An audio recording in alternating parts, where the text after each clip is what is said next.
Hello, welcome to Access. I'm Rob. Joining us is Hollie. Hey everyone. Hollie, you have been to play Final Fantasy XIV, the new Stormblood expansion, and you have come back, as you always do, with loads of notes and loads of things to tell us. Specifically, you're going to go through 7 updates that both old and new players can enjoy.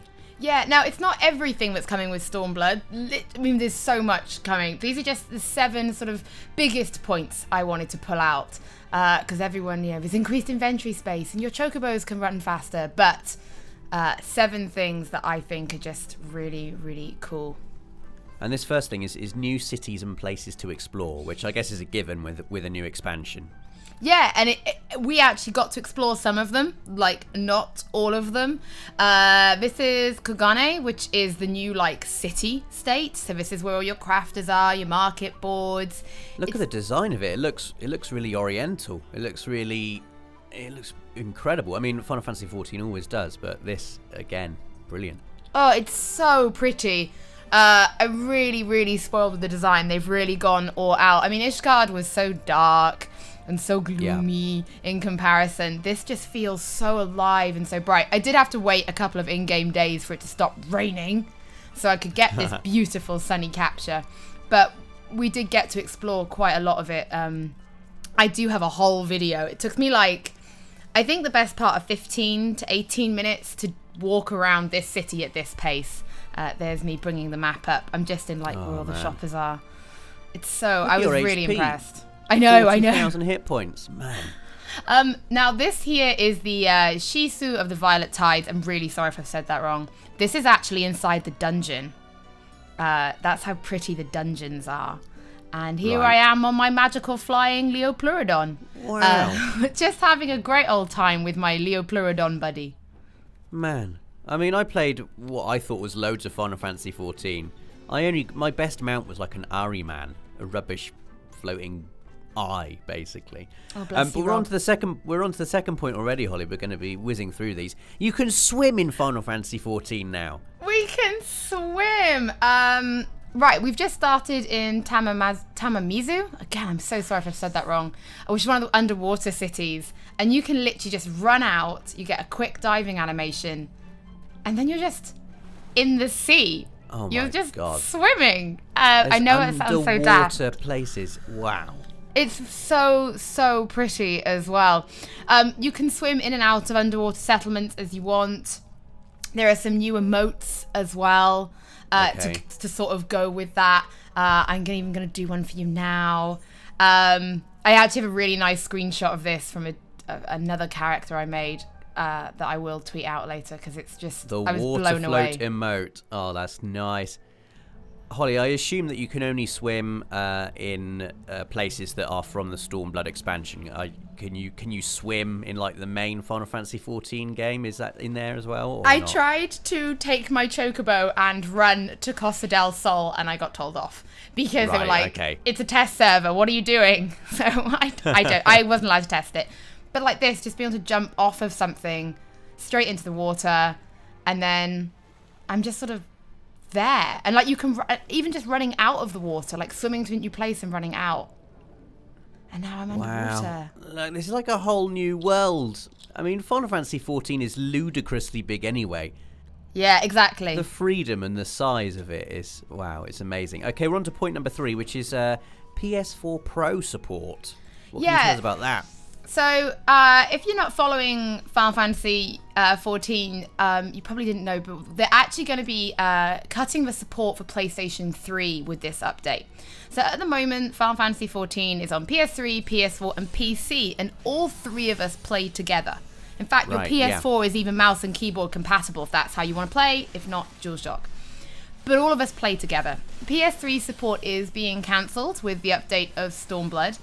But PS4 Pro users will be getting some new modes, which will be something that only they will have. The first mode will keep the current resolution settings, but will give you a higher frame rate, if that's your jam. Yeah. While the second mode will allow, I believe, you to go all the way up to a 4K resolution, but will keep the current frame rate.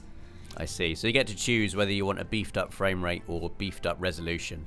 Yeah, basically. But either way, Yoshi P was very, very strong on saying that even if you're just on PS4, it's totally fine and it's going to be a great experience regardless.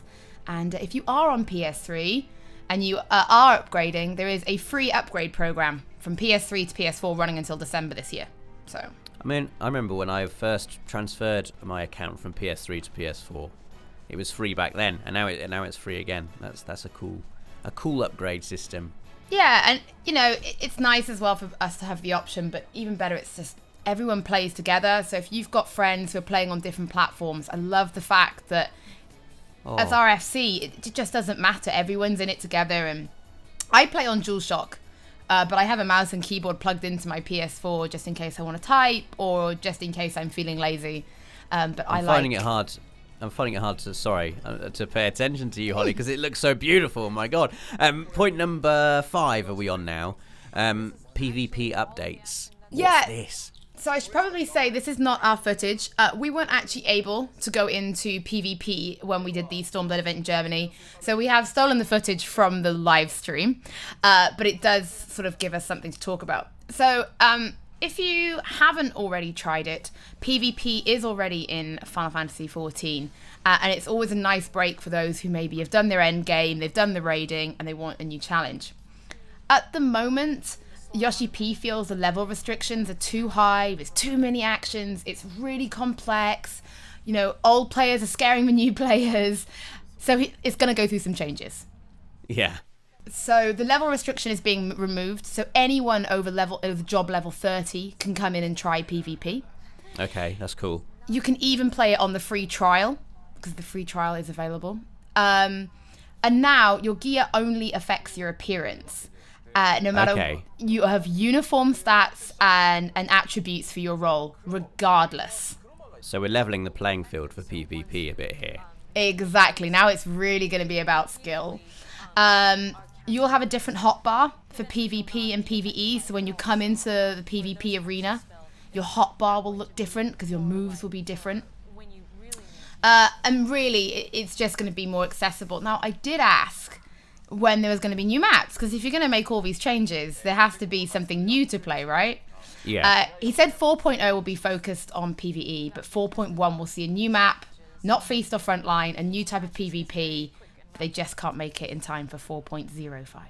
Okay, so the next point, Hollie, we've got some changes to the battle system. Now, I notice you're selecting some abilities for your Dark Knight here. This looks slightly different to what I remember it looking. Can you explain what's going on here, please? Yeah, so Yoshi P felt everything was overly complex, there were too many actions, and there was like a lack of synergy between jobs. He felt, for example, that warriors and ninjas got on really well, so the poor monks were left out, and he wants to change that with Stormblood. So the first thing... Poor monk. No, there was a horrible delete monk hashtag that was started. Really? I know, it's made a couple of monks mostly very sad. First of all, we're abolishing the additional actions, or the cross class. Right. So, for example, Provoke is something you get from leveling up Gladiator, and it's a really important tank move. It allows you to tank swap. You have to have it if you want to go towards the end game. Yeah, I remember getting Provoke, and that being pretty handy in dungeons. That's because you were a paladin, Rob. You were I was a paladin. The ultimate knight. I had cross-class actions I could use Cure and Protect as well. So am I still going to be able to have those as a tank? No, that's why this is changing slightly. Tanks will be given actions that they can pick from. So for me, I didn't level up Gladiator that far, or as far as I needed to, because I was actually a warrior when I started, and I didn't need to level up Gladiator as high as you did. So I had to go back and level up Gladiator to get my Provoke. Right. And he wants to stop that happening. So you can now have a selection to pick from, which will just sort of help. On top of that, certain spells will auto-replace. So for example, Stone, instead of having 4 stones, Stone 1 will just become Stone 2, which will become 3, which will become 4. Just to keep things less cluttered. Right. And then on top of that, now if you look at the screen now, I'm currently in one of the dungeons fighting one of the bosses. Now next to my TP bar on the bottom sort of right is a gauge. Yeah. Now this is the job gauge system. I'm playing as a Dark Knight, so this for me is called the blood gauge. They look different for everybody. Mine changes colour if I'm in grit, which is my tank stance, and it displays the amount of black blood I've accumulated, and I can gather this in several different ways, such as using certain skills. I can then use that black blood to execute actions such as Delirium or Blood Spiller, which is a new move you get at level 68. And there are certain moves as well that pull that up. They're beautiful. Everyone's is slightly different. The Samurai's is like a beautiful katana, but ours just looks really aggressive. It sounds badass. It sounds really badass. So these are black blood moves. They're unique to each class. Yes, so when I was looking at sort of the job skills, when I went past level 60, which is where you got to in Heavensward, that was the level cap, the moves after that did have an effect on my job gauge, on the blood gauge. Either they gave me black blood, or they consumed black blood. Right. And depending on like what tank stance, if I was in or out of my tank stance, for example, that all changed, like how much damage I was dealing. I asked Yoshi P whether the disparity between classes was going to be sort of brought in. Because, for example, we know now if you want to do damage as a tank, you pick Warrior. You don't play Dark Knight, you certainly don't play Paladin, you play Warrior. And he's trying to stop that. But instead of nerfing the Warrior, he is giving other classes moves that should bring them up. And one of mine was like that. You know, if I was in Grit, for example, and I was in Darkside, it did a lot more damage. Cool. So it's basically cutting out the faff of having to do ridiculous amounts of grinding just so you can get to your class. Okay, we're on to the next point, Holly. What's going on here? Boost items. What are these? Talking about a ridiculous amount of grinding, Rob. That was a really good segue, actually. There are two new types of items coming with Stormblood. These are main scenario boosts and job level boosts. The main scenario boosts are either Tales of Adventure, A Realm Reborn, or Tales of Adventure, Heavensward. These, if you use them, you buy them off the Mog Station, they do cost money, will take you to the very, very end of that expansion pack. So, for example, if you pop Tales of Adventure, Realm Reborn, you will complete all main scenario quests up to patch 255, which was the one before Heavensward. Okay. And that's basically approximately £13. So people can, if they want to jump straight into Stormblood, they can do. Yeah, exactly. And if you want to do Tales of Adventure Heavensward, it is all the main scenario quests of Realm Reborn and Heavensward, which is patch 3.56, and that's £18. And it will give you a chocobo. You'll automatically join the Grand Company of your home state. You'll complete all main scenarios, including some of the dungeons, complete selected side quests, and then you can go back and watch all the cutscenes via the unending journey if you actually want to sort of know what you've missed. But it means that if me and you wanted to play together, and because you haven't finished Heavensward, you could pick up the Tales of Adventure. You'd be level 60. Heavensward, Holly. I've not even started Heavensward. Well, then this is perfect. This is exactly what this is for, because it will bring you all the way up to where I am in the story. And then we can just go and enjoy Stormblood together. I've got to admit, every time I see Final Fantasy XIV, it makes me sad that I kind of stopped my adventure. And every time I see it, I want to jump straight back in. You should. Man, it looks great. Now, there's also job level boost. This raises the level of a single job to level 60. So level 60 is the cap for Heavensward. Stormblood is raising that to 17. These are £18.50 per item. They're bought off the Mog Station. Can't use them on Red Mage, and you can't use them on Samurai. Only one per account. Okay, and talking of classes, Holly, we've got some new classes that you're going to be showing off here. Look at this. Very nice. This is me just... This is one of my favourite things to do, is turn the HUD off and just take pretty pictures. But here is Samurai. This is a melee DPS class, of which I am absolutely abominable at. So this capture is very nicely done by a member of my free company who happened to be on the press trip with me. It's all about dealing damage and looking cool. You can't do DPS, Holly. You got to do tank. Is that how it is? Yes. Yeah, I listen to my DPS friends when we're in chat, when we're raiding, and I think I've learned a particular language to play 14, but the DPS guys blow me away. I love tanking. So I mean, tanking is pretty straightforward, really, isn't it? You run in, you let other people worry about your health, and you just smack stuff. I think that's the basic guide to tanking, which is run in, take the aggro, keep the aggro, and don't be an ass to the white mage, because they will just let you die. So you can see that I've done that here. Like, I've gone in, I've taken the aggro, and now the samurai is just dealing the damage. He's doing what he does best. With a dragoon of all classes. Now this one, the red mage.